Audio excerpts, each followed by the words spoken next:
Hello everyone, welcome to Priyan Poorvi YouTube channel. நாங்கள் எங்கே போயிட்டுருக்கோம் தானே பார்க்குறீங்க. திருச்சிக்கு பர்ச்சேஸ் பண்ணுறதுக்காக வந்தோங்க. சண்டே தான் வந்தோம், ஆனால் செம கூட்டம். பர்ச்சேஸ் எல்லாமே பண்ணி முடிச்சிட்டோங்க. ரொம்ப டயர்டாயிடுச்சு, அதனால செமையாக பசி எடுத்துச்சு.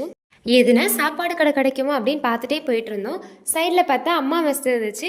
சரி வாங்க எல்லாரும் இங்கேயே சாப்பிட போகலாம் அப்படின்னு சொல்லிட்டு போயிட்டோங்க. எனக்கு அம்மா மெஸ்னு ஒரு டவுட் வந்துருச்சு. மாமா கிட்ட பொறுமையா, அம்மா மெஸ்னா இங்கே எல்லாமே ஃப்ரீயாக கிடைக்குமா மாமா அப்படின்னு கேட்டேங்க. அதுக்கு மாமா, அது வேற அம்மா இது வேற அம்மா, இவங்க ஹோட்டல் வச்சிருக்கவங்களோட அம்மான்னு சொன்னாங்க.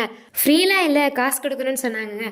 அது சரி, யார் காசு கொடுத்தா என்ன, நமக்கு சாப்பிட்டா போதும் அப்படின்னு சொல்லிட்டு ஆர்டர் பண்ண ஆரம்பிச்சு. நாங்கள் போனதே ரொம்ப லேட்டாக 3:30 மணி கிட்ட தாங்க போனோம். ஆனால் அங்கே போய் பார்த்தா மீன் குழம்பு, மட்டன் குழம்பு, சிக்கன் குழம்பு, இது பத்தாததுக்கு ஃபிஷ் ஃப்ரை, பெப்பர் சிக்கன், நண்டு லாலிபாப், காடை, மூளை, ப்ரான் பெப்பர் கிரேவின்னு எக்கச்சக்க வெரைட்டி இருந்துச்சுங்க.